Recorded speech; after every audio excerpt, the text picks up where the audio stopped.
Tenggelam dengan merbah, buah lakum, rekah terjatuh. Beriring salam dengan sembah, Assalamualaikum warahmatullahi wabarakatuh. Selamat pagi, selamat berjumpa sahabat dan rekan-rekan sekalian.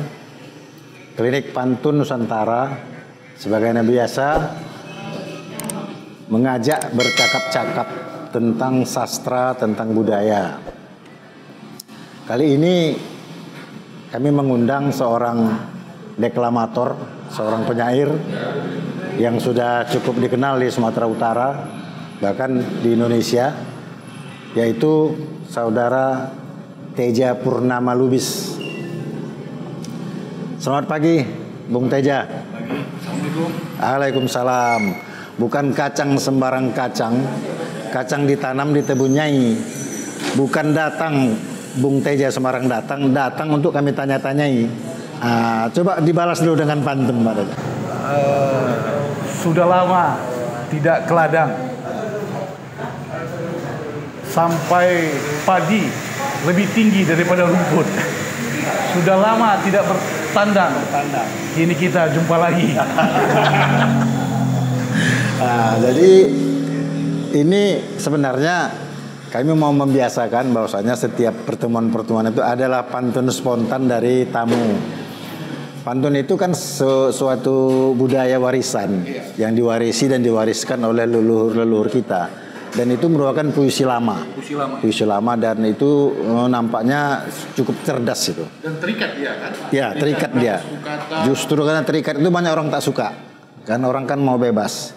Tapi nggak apa-apa, kita kan bukan mau mengajari, tidak, tapi hanya sekedar mengingatkan bahwasanya ada satu sastra lisan yang memang cukup baik dan sudah mendapat gelar sebagai warisan budaya tak benda oleh UNESCO. Oke, kembali ke tadi, sudah berapa lama Bung Teja menekuni? Tapi sebelumnya saya beritahu juga, saya kenal dengan Bung Teja ini sebenarnya sebagai jurnalis tahun 2000-an. Jadi kemudian kalau di Taman Budaya sudah kenal lah dari tahun 90-an, ketika saya mengantar anak-anak untuk baca puisi sudah kenal dengan Bung Teja. Jadi kira-kira sudah berapa lama berkiprah sebagai pembaca puisi? Belum dihitung ya, tetapi sejak masih SMP sudah mulai menulis puisi. Kemudian mengikuti lomba baca puisi. Baru beberapa tahun ikut lomba, baru ketika SMA baru bisa juara gitu. Oh gitu ya. Iya. Juara tingkat Sumatera Utara. Di situ juga udah ketika SMA itu juga mulai menulis gitu kan. Mula-mula di Abrakadabra Waspada. Menulis di situ. Seperti itu lama-lama ya, terus di koran-koran yang ada di Medan gitu. Kemudian nulis cerpen juga, cerpen remaja dulu ya kan. Di Anita. Kalau di Medan di analisa ya kan, mimbar umum. Kemudian nulis cerpen remaja juga. Nulis cerpen remaja di Ceria, termasuk di Anita, seperti itu. Kemudian wawasan itu bertambah ketika bertemu dengan senior lah. Kita jumpa dengan Bang Esra, jumpa dengan Bang Forman, jumpa dengan orang-orang tua kita, ada mendiang Pak N. Hadiah, Bang Rahim Kahar, pengaduan Lubis, pergaulan itu yang membuat kita terus belajar, yang memacu kita untuk belajar gitu. Seperti itu. Ya sampai sekarang terus ketika menekuni profesi wartawan juga itu nggak bisa juga ditinggalkan gitu kan. Dia kadang-kadang manggil ikut nulis apa segala macam. Dan saya lihat kalau di Indonesia ya, kebanyakan sastrawan ataupun penyair itu juga seorang jurnalis. Atau jurnalis yang jadi penyair atau bagaimana itu? Kenapa sering bersamaan saya lihat? Apakah itu suatu kebetulan? Sebetulnya jurnalis itu kan juga bekerja dengan kata-kata. Sastrawan juga bekerja dengan kata-kata. Tapi ketika jurnalis dia mengungkapkan fakta. Ya memang tidak ada opini gitu. Tidak ada menghindarkan diri dari tafsir gitu, menghindarkan diri dari opini. Tapi kalau penyairnya kan dia bekerja mungkin berdasarkan realita dulu, kemudian dia iya, berdasarkan realita, kemudian dia ada proses kontemplasi di situ, ada proses penafsiran, ada proses mengalami di situ, jadilah dia kata-kata.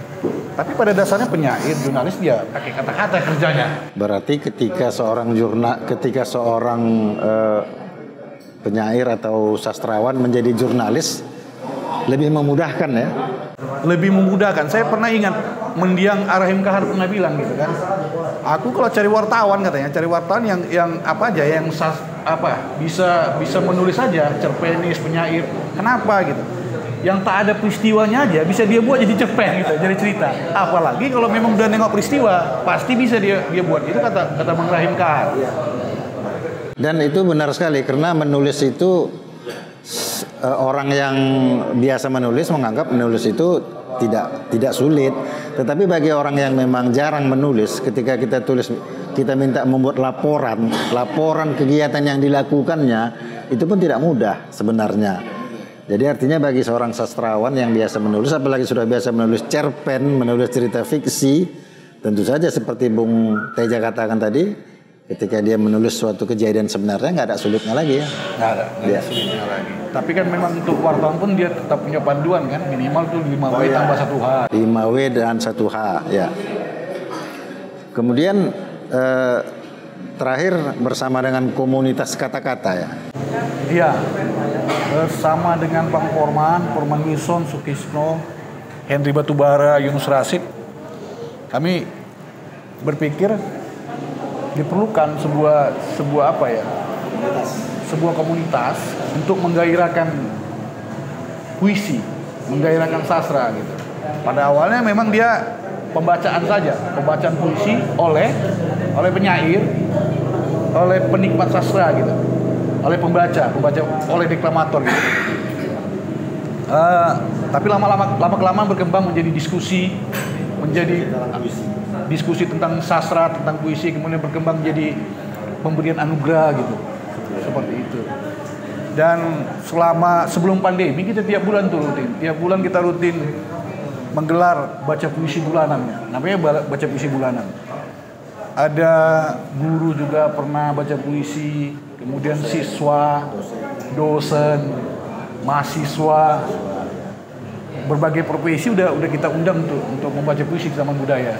Nah, ketika pandemi yang mengharuskan kita untuk menjaga jarak, kita buat secara virtual.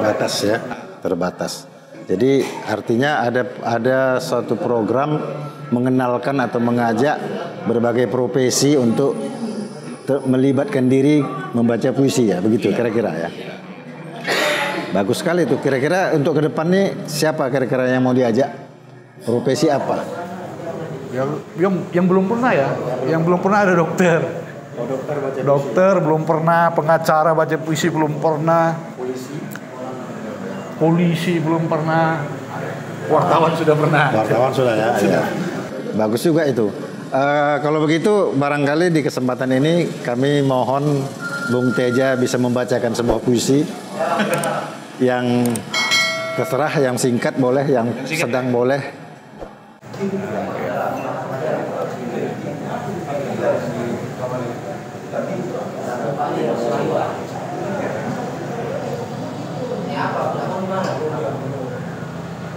Anak rindu sekolah. Senin, tak lagi pagi. Mengadulah anak itu pada sepatu yang tak ikut ayah pergi bersama ambulans minggu lalu. Aku rindu sekolah, rindu upacara, hormat bendera, hening cipta, mengingat cerita nenek tentang atuknya yang meninggal ditembak penjajah. Angin tersendat di depan rumah, menabrak pintu yang tertutup sejak semalam. Aku rindu ayah. Jam dinding mulai berdebu.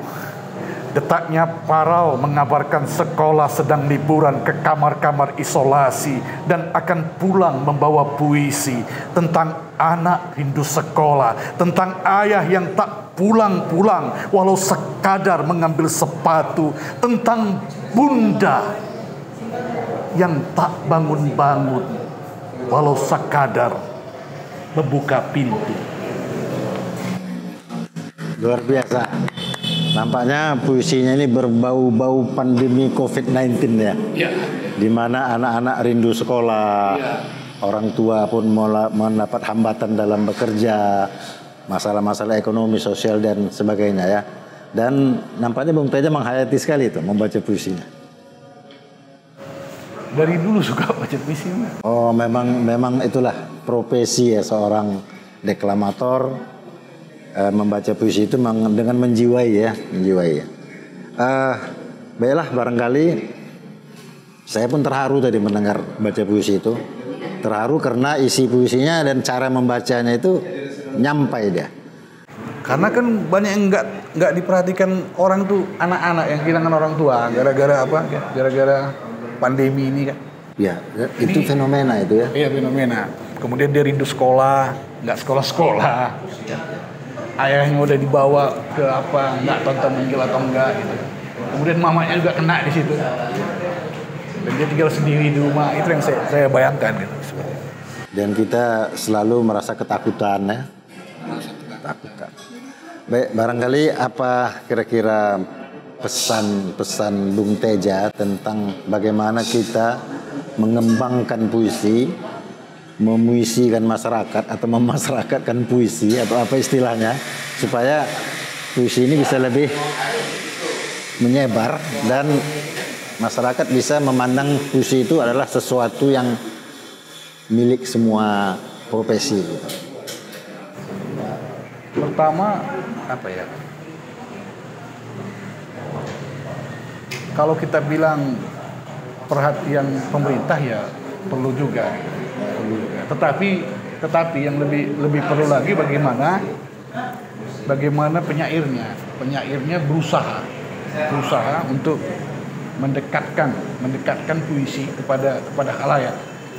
Salah satu cara mendekatkan puisi kepada khalayak itu dilakukan oleh komunitas kata-kata, ya kan, membaca puisi yang selama ini menjadi teks mati gitu, dilisankan, dikomunikasikan melalui panggung gitu. Mungkin ini akan membuat puisi lebih dekat lagi kepada pembacanya. Di samping tadi perhatian dari pemerintah ya, dari pemerintah sebenarnya sudah adanya itu instansi yang mengurus itu, dari mulai Kementerian Kebudayaan, Kementerian Pendidikan.